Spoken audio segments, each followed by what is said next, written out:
소득을 벌어들이고 지출을 쓰고 난 다음에 나머지 돈을 갖다가 계속 쌓아두는 거예요. 미래 어느 시점에서 내가 경제적으로 점프하고 싶은 욕망이 생길 수밖에 없어요. 내가 미래 어느 시점에서 성장 동력이 얼마인가 크기라는 거하고 똑같은 거예요. 저축을 얼마 정도 강제적으로 해야 되는지에 대한 기본적인 개념 자체를 가지지 못하시는 분들이 많은 변화를 만들 때 의외로 큰 것들이 작동할 거라고 생각하는데 절대로 아니에요.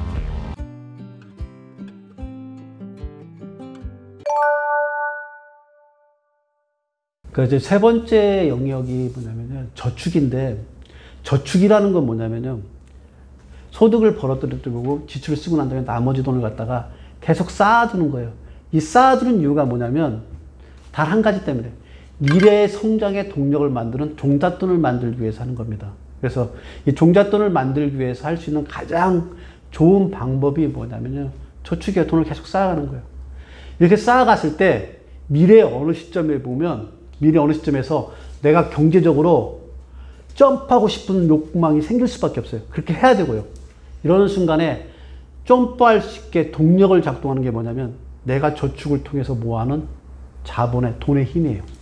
이 돈의 힘을 그래서 모아놓는 건, 이 저축이라는 건 굉장히 중요한 거예요. 그래서 내가 월에 소득이 얼마고 지출이 얼마고 저축이 얼마고 이걸 정확하게 아는 것들이 내가 미래 어느 시점에서 성장 동력이 얼마인가 크기라는 거하고 똑같은 거예요.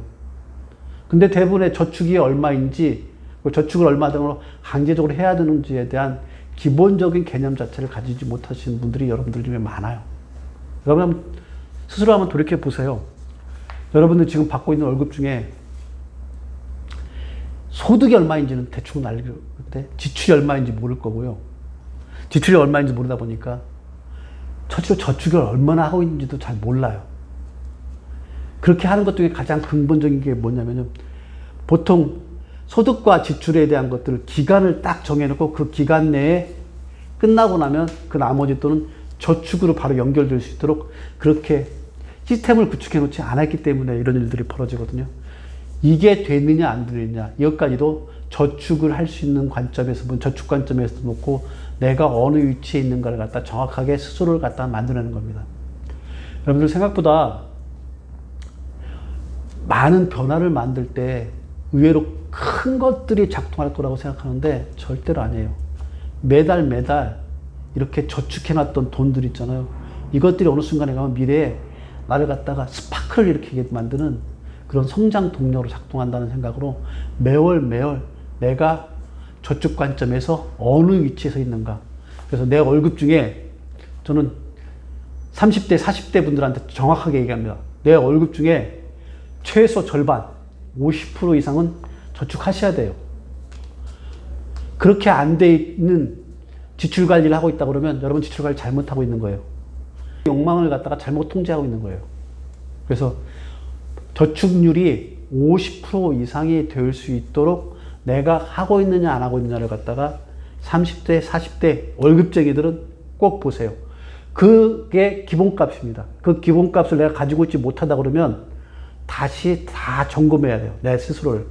그래서 그게 바로 기본값이 척도가 되는 거고, 그 척도의 기준을 맞춰서 다시 앞에 있는 값들을 갖다가 다 재조정할 수 있게 해야 됩니다.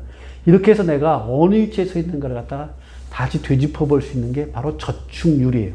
그래서 저축의 관점에서 내가 어느 위치에 있는지 꼭 챙겨보셔야 된다, 이 얘기도 또한 강조해드리고 싶습니다. 이렇게 하게 되면, 이제 저축까지 하게 되면, 소득에서 지출, 저축까지 하게 되면 내가 미래의 돈의 부의 성장 동력이 어디까지 갈 수 있는가에 대한 기본적인 위치를 아는 거예요. 매월 보는 거예요. 매월 지날 때마다 이렇게 보는 거예요. 이렇게 해서 쭉 가다 보면은 그 다음에 마지막 이제 네 번째 단계가 여러분들이 눈에 보이기 뭐냐면 신용이라는 대출이에요. 사회적으로 보면 실제로 부모 자식 간에도 그런데 내가 뭔가를 해줄 수 없을, 뭔가를 이루어내지 못한다고 판단되면 단돈 10원도 부모한테도 받기 어려운 게 세상이에요. 근데 이 사회에서 남한테 받을 수 있을까요? 내가 사회적으로 신용의 척도, 신용이 어느 정도인가를 갖다가 알려고 그러면 뭘 하면 되냐면요, 돈을 빌려보면 알아요. 돈을 딱 빌려보면 내가 사회적으로 어느 정도 위치 있는지 알아요. 경제적으로. 그러니까 사회 경제적 신용의 관점에서 내가 어느 위치에 있는지 돈을 빌리러 가면 다 알아요. 돈을 빌리러 가면 딱 표 있어요. 내 신용이 A, A-B, B-C-C. 그래서 제1금융권에서 내가 돈 진짜 100원 하나도 못 빌릴 사람이 있을 거고, 제2금융권, 그게 안 되면 이제 제3금융권에서 진짜로 달러빚을 얻어가지고 쓸 수밖에 없는, 달러빚을 얻는다는 얘기는 거의 미래를 갖다가, 미래의 모든 송두리째 내가 성장할 수 있는 자원들을 갖다가 다 끄집어 오는 거하고 똑같은 거예요. 이런 식으로 내가 사회적으로 신용도가 얼마이냐가 굉장히 중요합니다.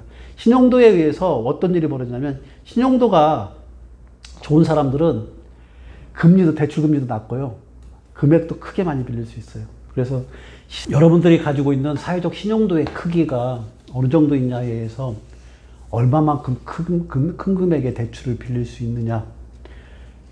여러분들이 잘 아시는 쉽게 말하면 그냥 아예 크게 얘기한다면, 일론 머스크 같은 사람은 자기 돈도 많겠지만 아무리 큰 액수라도, 그러니까 만약에 이제 스페이스X에서 우주에 우주선을 띄우기 위해서 많은 돈이 들어간다 그러면 다 빌려줄 거래요. 왜냐면 그만큼 사회적 신용도 크고, 그거 빌려줄 때 아마 이자 없이 거기에서 그 사업으로 파생되는 수익에 대한 것들로 나중에 이익을 쉐어하는 방식으로 해서 금리에 대한 것들도 거의 무이자로 아마 받을 수 있을 거예요. 이게 바로 사회적 신용도거든요. 이 신용도가 얼마인가 지금 한번 점검해 보세요.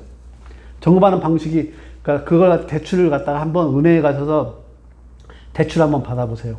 대출을 한번 받겠다고 해가지고 은행에 가서 상담을 하다 보면, 거기에 보면 내 월급 통장이 들어가는 거, 내 직장이 등급이 어느 정도 된 거, 이거 다 사회적으로 등급 다 나와요. 그리고 여태까지 거래해왔던 내역들 있잖아요. 그 카드 내역부터 관련된 거, 모든 사회적으로 내가 가지고 있는 신용적, 경제적 신용적 등급에 대한 것들이 다 고스란히 딱 점수를 매겨져요. 그래서 얼마 받네, 얼마 받네. 이 위치를 정확하게 아는 것도 내가 경제적으로 어느 위치에 서 있는가를 정확하게 아는 겁니다. 이게 얼마인가를 갖다 정확하게 알고 있어야만이 나중에 가서 내가 말 그대로 종잣돈이 있는데 사회적 신용도까지 보태서 목돈을 통해 가지고 투자를 할 때 결정적인 레버리지를 역할들을 할 수 있습니다. 이걸 모르고서는 내가 자본주의 사회에서, 지금 현재 같은 자본주의 사회에서 경제적으로 내가 어느 위치에 정확하게 있다는 걸 갖다 가늠할 수 없는 거예요. 그걸 가늠할 수 있는 하나의 척도가 뭐냐면, 대출을 받아보면 신용의 척도. 그러니까 많은 사람들은 얘기하죠. 많은 자산이 있어가지고 담보대출 하면 되지 않느냐. 담보대출 이전에 신용대출을 할 수 있을 정도의 내가 신용도가 얼마인가를 갖다가 키워내는 것, 이것들이 바로 경제적으로 이 사회에서 살아가는데 나의 가치를 대변하는 가장 큰 척도 중에 하나인 겁니다. 그래서 네 번째 부분, 대출을 통해서, 대출이라는 걸 통해서 내가 사회적으로 얼마나 신용도를 받고 있냐. 사회적으로 신용한다는 얘기는 내가 이 돈을 가져다가 이 돈을 통해 가지고 더 많은 이익을 만들어내고 더 큰 돈을 갖다가 벌 수 있을 만한 경제적인 능력이 있다고 사회적으로 인정해 주는 거예요. 이걸 가지고 있는 사람하고 없는 사람하고 차이가 크기 때문에 여러분들이 그 관점을 놓고 보면 어느 위치에 있느냐 한번 좀 꼭 점검해 보세요. 의외로 점검해 보지 않아요. 그냥 이런 얘기, 제 친구 중에 그런 얘기 하더라고요. 세상 더러워. 이런 얘기 하더라고요. 돈 빌리러 갔더니, 직장 퇴직하고 나서 돈 빌리러 갔더니 한 푼도 안 빌려주더라. 이게 세상이 더러운 건가요? 자기 스스로가 사회적 신용도가 어느 정도인가를 갖다가 쭉 점검해갖고 자기 자신을 바라본 적이 없기 때문에 그런 거예요. 당연한 거예요. 사회적 관점을 놓고 보면 당연한 거예요. 내가 신용도를, 그러니까 돈을 빌려주지 않는다는 얘기는 내가 그만큼 신용도가 없고 그 신용도가 없는 삶을 살아온 거예요. 과거에 대한 궤적들이 그대로 보여주는 거예요. 그래서 지금 현재 내가 어느 정도의 사회적 신용도를 가지고 있는가를 스스로 점검하는 부분들 굉장히 중요한 부분입니다. 그래서 제가 네 번째, 그러니까 첫 번째 소득, 두 번째 지출, 세 번째 저축, 네 번째 신용도, 이것까지 해서 경제적 관점에 네 번째 부분까지 얘기를 드렸고요. 마지막 부분은 이제 투자입니다. 투자는 뭐냐면 돈으로 돈을 버는 거거든요. 이 돈으로 돈을 버는 건데 내가 과연 그러면 지금 돈으로 돈을 버는 투자의 관점에서 어느 위치에 있느냐. 여러분들 한번 딱 객관적으로 한번 봐보십시오. 여러분들이 지금 내가 어디에 투자했는가를 갖다 점검해 보면 40살인 주변에 있는 사람들 중에 보니까 딱 이렇게 더라고요. 서울 시내에 월세를 살면서 월세를 가지고 그 중에 한 3, 4천만 원 주식에 투자해 놓고 있고 나머지 하나도 없이 그날 소득 가지고 쓰면서 생활하고 있다. 이 경우 투자가 어떻게 된 건가요? 미래에 대한 투자가 하나다 이루어지는 게 아닌 거거든요. 그러니까 미래에 대한 투자가 이루어진다는 얘기는 내가 지금 받고 있는 월급들을 아까 말한 저축과 그렇지 않으면 신용대출 레버리지를 이용해서 자산으로의 전환, 불변 자산을 전환을 몇 프로를 이뤄내고 있는가, 그게 어느 정도인가. 그래서 자산 상태가 어느 정도까지 올라왔는가를 갖다가 이해하고 있어야 됩니다. 그래서 제가 이제 저를 기준으로 보면 제가 40대 초반이 됐을 때 그때 제가 가지고 있는 월급들을 갖다 다 모아가지고 저 같은 경우에는 제가 제일 잘할 수 있다고 생각했던 것들이 이제 부동산이었기 때문에 아파트 재건축 쪽에 내 자산에다가 돌려놓은 거예요. 내가 받은 월급들이 지출하고 저축하고 대출까지 포함해가지고 그것들이 자연스럽게 자산으로 해서 불변자산인 아파트 쪽에 저는 재건축 아파트 쪽에 전환시켜놨고요. 이거 외에 다른 사람들은 다른 방식으로 자꾸 그 자산을 갖다 전환시키는 이런 투자들을 이루어졌을 때 비로소 여러분은 현재 위치에서 내가 가지고 있는 자산 정도를 갖다가 바꿔놓았다. 그래서 자산으로 바꿔놓았기 때문에 미래에 대한 투자가 형성됐다. 그래서 투자라는 건 미래에 내 자산의 크기를 클 수 있는 정도를 갖다 보여주는 거기 때문에 그래서 현재 과거 시점부터 미래 시점까지 소득, 지출, 저축, 대출, 투자라는 이런 관점으로 나를 갖다 바라보게 되면 미래 10년 후, 20년 후에 내가 어떤 모습으로 경제 위치에 서 있을까를 갖다 정확하게 나를 파악할 수 있습니다. 이렇게 나를 파악해야만이 내가 현재 경제적으로 어떻게 살아가고 있고 미래는 어떤 모습으로 보여주는가를 갖다가 정확하게 이해하고 있는 겁니다. 경제적 관점에서 자기 자신을 정확하게 이해하는 거예요. 이걸 이해하지 못하면 여러분은 한 발짝도 앞으로 나가지 못해요. 세상에 가장 무서운 게 뭔지 아세요? 미래에 대한 불확실성이에요. 이 미래의 불확실성을 해결할 수 있는 가장 좋은 방법은 뭐냐면 과거에 내가 어떻게 살아왔고 현재 내가 어느 위치에 서 있는가를 갖다가 파악해서 과거, 현재 연결돼서도 미래가 어떤 모습으로 나한테 다가올 것 같고 그래서 미래의 변동폭들을 내가 얼마나 감당할 수 있느냐를 갖다가 스스로를 갖다가 정확하게 파악해내는 거 이게 바로 경제적으로 내 자신을 아는 가장 중요한 척도라서 이 5가지 부분에 대한 얘기를 했습니다. 그러면 한번 정리해 볼까요? 첫 번째는 소득의 관점에서 내가 연봉이 얼마인가를 통해서 내가 이 사회적 가치를 어느 정도 위치에 있는가를 알아야 되고요. 내 지출을 하고 있는 내역들을 통해서 내 욕망이 어디로 흘러가고 있는가를 정확하게 위치를 파악해야 되고요.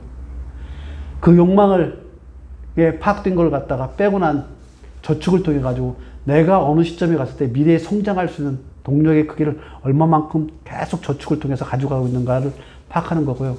그렇게 계속 해오다 보면 나중에 내가 사회적으로 어느 정도의 신용에 위치했기 때문에 신용의 크기를 갖다 해서 레버리지를 거기다 보탤 수 있는가를 판단할 수 있고요. 그렇게 계속 전환되어졌던 불변자산으로 전환되어졌던 방법, 자산을 가지고 있다면 이 자산은 여러분들을 부의 크기를 갖다 극대화시켜서 미래의 부를 갖다가 여러분들한테 제공해 줄 겁니다. 지금 이 얘기는 사업하시는 분들과 이미 자산가이신 분들한테 해당되는 얘기가 아니라 여러분들처럼 월급쟁이로 근로소득을 통해서 미래에 내 노년 이후에 부를 어떻게 쌓을 건가를 고민하고 있는 월급쟁이들한테 꼭 필요한 얘기라서 말씀드린 겁니다.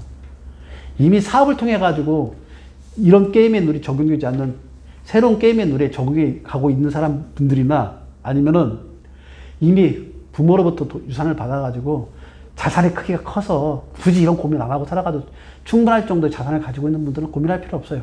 그게 아닌데 월급쟁이로 살아가면서 내 스스로 자수성가해야 될 분들이라고 그러면 지금 내가 얘기해준 5가지 관점에서 여러분들이 어느 위치에 서 있는가는 분명히 알고 있어야 됩니다. 다시 한번 강조합니다. 소득, 지출, 저축, 대출, 투자의 관점에서 여러분들이 어느 위치에 서 있는지 꼭 확인하세요. 언제요? 지금 당장 하세요. 뒤로 미루지 마시고요. 지금 당장 한번 되짚어 보세요. 그거 어렵지 않아요. 여러분들이 안 보려고 하기 때문에 그렇습니다. 그걸 되짚어 보고 나면 제가 이 다음에 해드리고 싶은 얘기들이 있어요. 그러니까 이걸 내 위치를 파악하고 나면 파악하고 난 이후에 내가 안에 가지고 있는 경제적 감각 이걸 갖다가 어떻게 깨울지 이런 얘기들이 이 기본 바탕 위에서 해드려야 될 얘기예요. 이게 안 되면 내가 지금 이 다음에 해드린 얘기들 여러분 귀에 하나도 안 들어옵니다. 그래서 이 5가지를 다시 한번 꼭 짚어보세요. 그러고 난 다음에 이 다음에 있는 얘기를 듣게 된다 그러면 여러분들이 내재되어 있는 가지고 있는 그 경제적 감각에 꼭 깨어나리라고 그렇게 생각합니다.